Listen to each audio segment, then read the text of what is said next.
of AM Rockland. I decided to dispense with the music today because I wanted to bring on a very special guest, and it's someone that I know for, I can't believe it, Joe. It's like 18, 19 years, and we still look like we're in our 30s. I don't know, it's defying physics, but Joe Barada, he's a very successful realtor, Joseph Barada and Company has I'm not even going to name numbers right now that might come into play later on, but he's an amazing realtor, broker, and he's helped many people across the Hudson Valley have great homes to live in.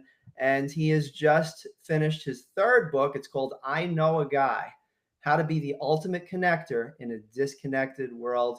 Joe Barada, thanks for being on AM Rockland today. Hey, Tom. Thanks for having me. Yeah, absolutely. So we see each other almost every week at our business networking group. It's called BSPN. And as someone that's also written a few books, you made the announcement last week that you've finished your third book, and it's a little bit of one of those things where it's like I'm so happy for you, but in the back of my mind, I was also like, damn it, I got to catch up again. Yeah, yeah. Yeah. I'm glad So I got that little nerve stimulated. yes, yeah, my vagus nerve is definitely stimulated. So walk us through it. The first two books, first of all, you did a book about how to build a really solid business. You also did a book about working out because you're an aficionado of good health. Tell us about this book and what it's about. Well, I am in the real estate business, and I have my 40 years of being self-employed. I've always relied on word of mouth, and the old saying, "It's not what you know, it's who you know." And as a broker, I'm responsible for an awful lot of agents that work for me. And a lot of times, many times a week, people say, "Oh, I need something done." And they call me and I go, "I got a guy." And they'll Mm-hmm. say, "I need an attorney." And I got a guy. And what am I going to do with all this junk? I've been living in this house for 50 years. I don't know what to do with it. I got a guy. And I kind of turned that into the fact that you and I have been in this networking group that we started as professional metropolitan networkers. I think we're going to be 17 years already that we created this, but we've always been, I know you have, and I have been in networking groups since the day I started in business. I was actually in the West Nyack Lions Club, Mm-hmm. and I was a 20-year-old kid in there, and I was started out as a general contractor, and I just found that when somebody referred me, they met me, they talked to me, they got the all that stuff out of the way. Right. The fact that I knew somebody made it a lot easier, made the connection easier. I used back in the day, we're talking 1985, 6, a full page ad in the Yellow Pages. And in case anybody doesn't know what the Yellow Pages is, it's a big, thick book. We didn't have Yeah. What is that? internet or You Google or anything. And so you had to take an ad out, and a full page ad in the Yellow Pages back then was $1,000 for a full page ad. And that's like somebody asking you to cough up, 25,000 bucks for an ad today. But that's all there was Yellow Pages Right. and word of mouth. And I just found that it was so much easier to get someone to refer me Yeah. as a professional, right? So here I was a 20-year-old kid, 21-year-old kid, and somebody needed a bathroom done or any kind of work done in their house. And somebody from the Lions Club said, "Oh, I've got a guy." And I remember my first estimate. There was a guy called John Grant. I don't know if you remember that name. Oh yeah. Very Yeah. old. He was an old guy back then. I guess he was a politician. I didn't even know who he was. I just knew he was a successful guy in the Lions Club. And I remember going to an estimate, and I went there and I said, "Just curiosity, how many more people are you going to talk to?" And he goes, "Nobody. John said I have to use you." And I'm like, "Oh wow, Boom. great." And I just thought that that was incredible. So anyway, tying that into this book, um, It is not what you know; it's who you know. We know that in our world, Hmm. and I just became an aficionado of networking. I try Yeah. and when we ever have mixers and networking things, I'm a butterfly, and I'm not. Hmm. I don't do it in a way that's annoying. I do it in a way Right. that I truly want to meet everybody Yeah. in the room. I You know, remember my wife one of our will be sitting there. mixers. I'm sorry. Go ahead. Yeah, no, I remember one of our mixers, and I'm going back probably like about 12 or 13 years ago. I think it was up in the North Rockland area. And I remember this guy came up to me, and I mean, it was almost robotic. He was like, "Hello, this is my name. This is what I do. This is my card and everything." And, and nothing against him. I mean, we're all out there looking to grow our various interests, but it just seems so robotic. And there's a certain soft quality to people that don't try to go after the sale right away. Um, and I appreciate that soft approach. Yeah, well, it's part in there. It's chapter two is the mindset of a connector. You really have to go there, not with the intention when you're networking with people, not with the intention of what am I going to get out of this, but I want to meet a lot of new people that I can be the resource for others, number one. And then, as anything else, when I'm talking to somebody, it's like, what can I do for you to get you more clients? Tell me what I can do for you. And I think we do that. We definitely display that in our networking group on Thursday mornings in the Yeah. Nanny Wet Diner, by the way. Every Thursday morning, we meet at a little bit before 8 o'clock.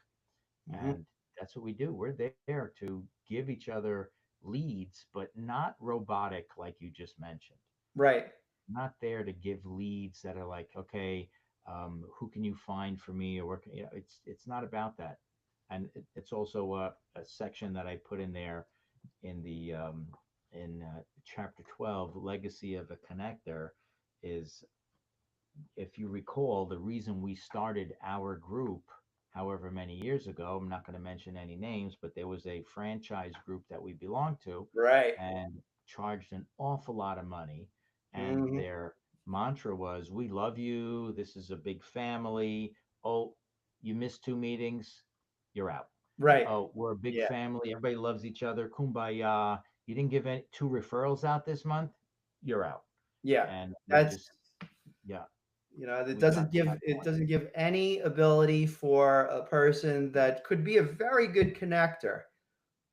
Yet, and I mean, here's a good example, and I won't name names either, but there's a person in the group that we all know that's like a connector, and I mean, he's always on various social media, and if he sees something that could benefit one of the members, and the member can help the person asking, like he's a perfect example of the digital version of I know a guy, you know, Yeah, yeah, it really does well, yeah. and And so if this book, my first book was it's called Balancing Act, and it's about balancing a career and family. But I'm a real estate broker and contractor kind of thing. So it's mostly geared toward that.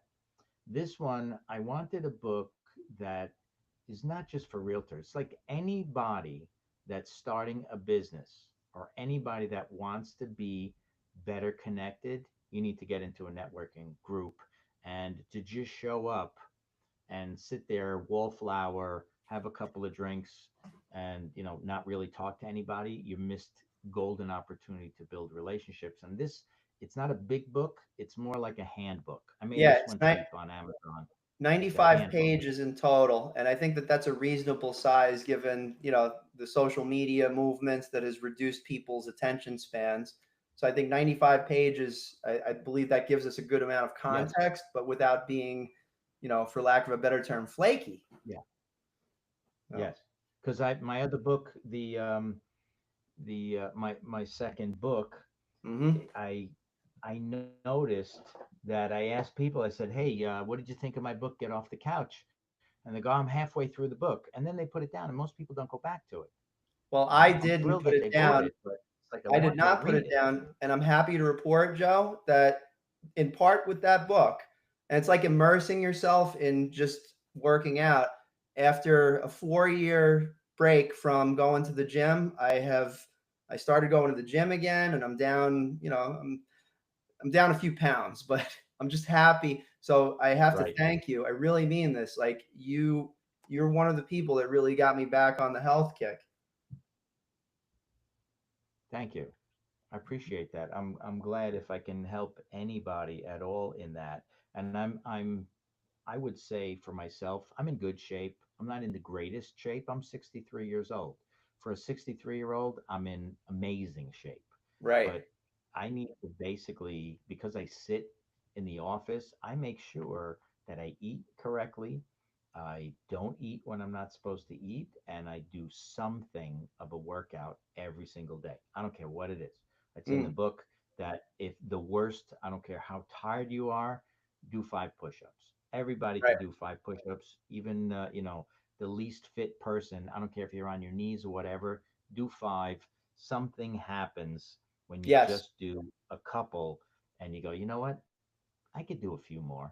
I'm cheating myself. So basically, it's just a wake up call for some people that are, sitting behind a desk. They don't like the way they look. I can tell you that at 63, I can take my shirt off and I don't feel embarrassed taking my shirt off. Where, Mhm. couple of years ago, I was like, there's no way I'm ever taking my shirt off in front of anybody ever again, is how I felt about it. Yeah. Now I'm very happy.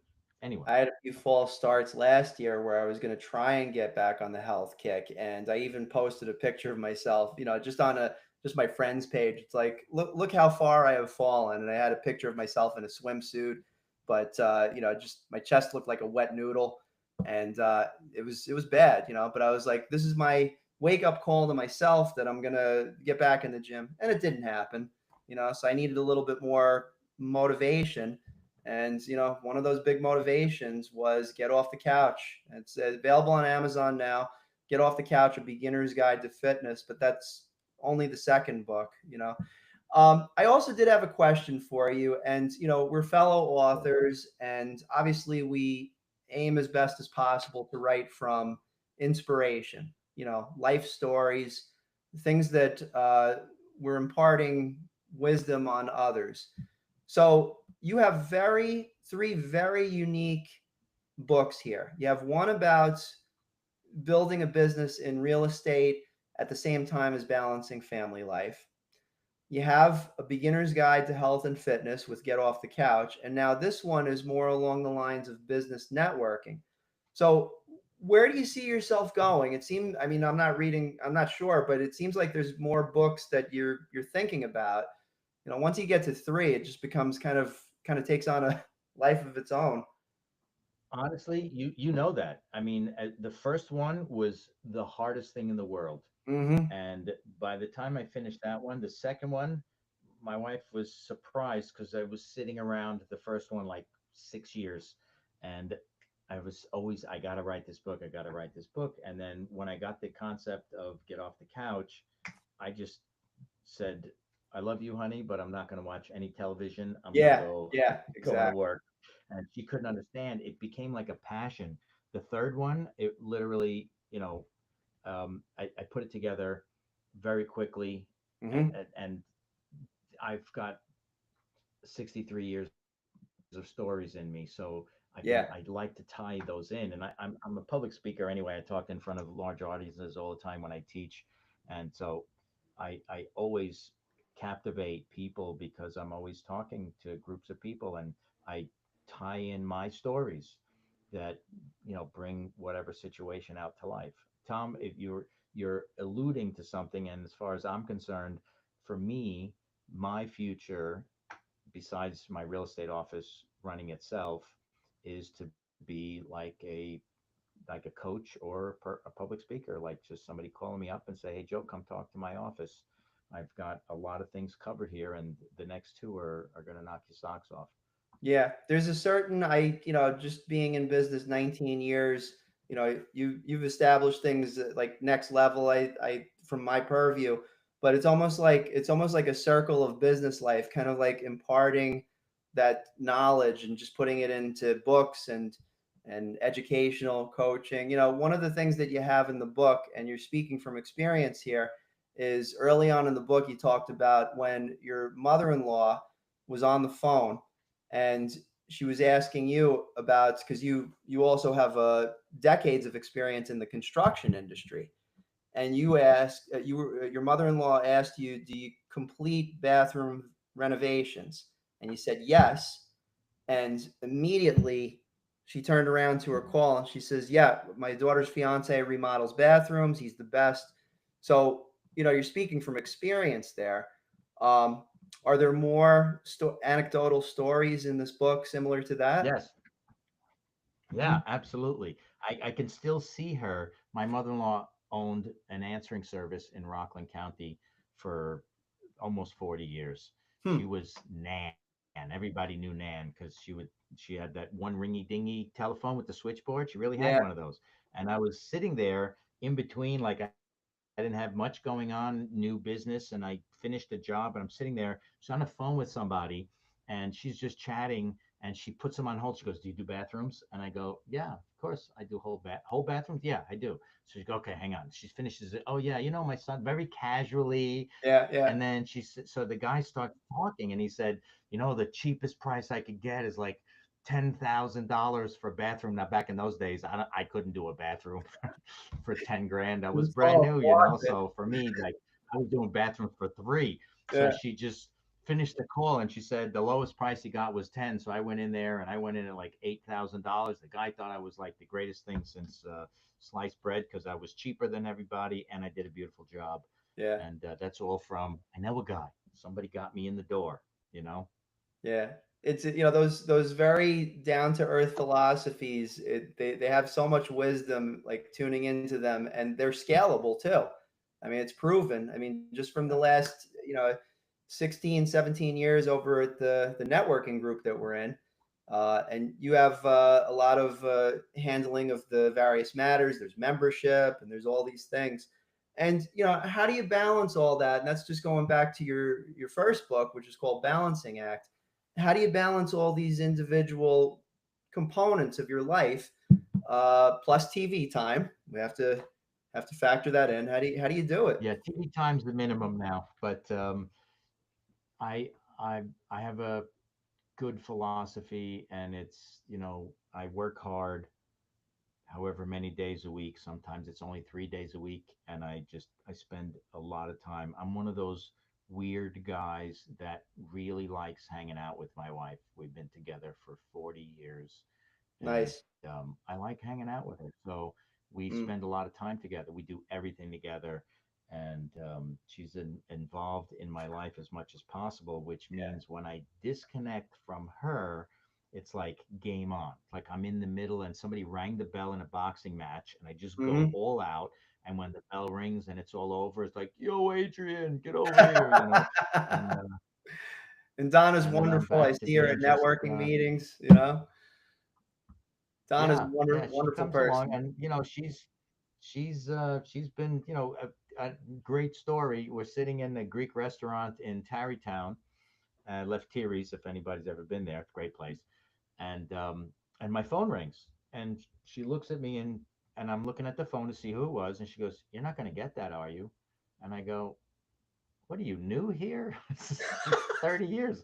I've been answering the phones. I have to put out fires. It is what we do. Yeah, And it was happened to yeah. be that this was in the middle of a pinch. One of my agents had something going on, and I needed to take the call. But she's a good sport, and she knows that when I'm with her, it's all our personal quality time. We spend a lot of time together, so it's not like she'd ever say, "You don't spend any time with me. You don't do anything with me," because that's never going to be the case.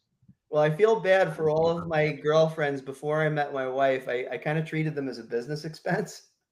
But it's like go out to lunch and put it on the business side of things. Just talk a little business and boom. But now that I'm married, just switching from public life to private life. So figuring out how to You do it have to that get way. your wife to work in your business, and then every time you go out to dinner, it's a business expense. That's a tricky one. So I'll just tell you. So I have encouraged, and my wife is she runs the Nanuet Public Library.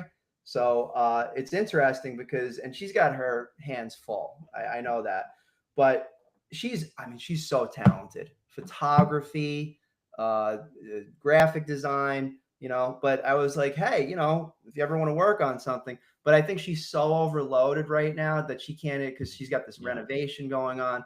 But I'm 100% with you. I think it would be great. It's like another project we can work on together. Yeah, you guys are newlyweds anyway. You're Yeah. still wet behind the ears when it Indeed. comes to marriage. You got anything else? Yeah. You got anything going on this weekend? Any fun trips or activities? Well, I'm going up to Orange County somewhere tomorrow. I'm going to take a couple of my agents and my office manager, and we're going to go throw some fishing line in the water. I don't Fabulous. know which lake we're going to pick, but we're going to go find somewhere to go tomorrow. It's supposed to be the last nice day before the, you know, monsoon kicks in again. Who knows how Again. long that's going to last? So, yeah. So we're just Exactly. that's what I'm doing tomorrow. I'm trying to that balancing act. I'm trying to enjoy as much of life as possible. Hulk Hogan, if that's not I a know. a I wake up know. call to a lot of people, I saw one of the again one of my stories, and I met somebody that I hadn't seen in a long time, and he was a contractor in the family, and I hadn't seen him in many years. And where we meet people, funerals and weddings. So I was at a funeral, and this guy comes by, and he was only in his early 70s, and he's got a walker. And I just said, "Hey, Pete, you finally retired, and everything going okay with you?" And he goes, "Oh yeah, but I'm I love to do some of the things I always wanted to do, but I just can't now." I'm like, son of a gun, you're definitely not going skydiving. You're Right. not doing any skiing or any jet skiing or nothing cool anymore. So that's another wake up call. It's like that's why I like work hard, play hard. I want to Yeah. do stuff now because I won't be able to do it in 15 years from now. I might. Don't get me wrong. I Yeah. might be like a David Isaacson that's, still going fishing at 92 years old. Yeah. I hope. But just in case I don't want to look back and go, man, all I did was work. Right. Yeah. And I think you hit the nail on the head. So it's like that's being able to look at those things in hindsight, pictures and details and video and just memories, that fuels let's say the third act, if you will. Yeah. No one ever sits on their deathbed and say, "Man, I wish I could have worked more. Wish I could fill my bank account with more money." That's not what it is. It's always going to be, "Man, I didn't spend enough time with my kids. I didn't spend enough time with my spouse or whatever, I never got to do anything cool." Do the cool stuff in between your work so that you can otherwise what's it for, man? It's not an end game. This is a it's a it's a marathon, not a sprint. We're going for the Right. long haul. Yep. And there's water cooler breaks on the way. Yeah, yeah. Otherwise, if you don't take them, and you look back and you go, "Man, I didn't do anything. I didn't get to do anything fun." The last thing you want to be is that guy that died with 20 million bucks in your bank account, and your kids don't like you, and you're all alone, and you're not healthy. I think which ties everything together here. Just you know, Yeah, keep yourself definitely. in good So shape so you can enjoy life. absolutely. And I think these books certainly speak to that. So, again, for those of you that are listening in, the latest book is I Know a Guy, How to Be the Ultimate Connector in a Disconnected World. We're going to be posting some links to that in the podcast in a little while. You can check that out at amrockland.com. And of course, there's two other books, Get Off the Couch, A Beginner's Guide to Health and Fitness, and finally, Balancing Act, Navigating a Real Estate Career and Family. Joe Barada from Joseph Barada Realty and Company. Thank you for being on AM Rockland today. Tom, thanks for having me, and we'll see you on Thursday morning. Yes, absolutely. I'll be there with bells on. That's just an expression, though. Yes, I'm not going to look for bells. Thanks, Tom. Yeah, no problem.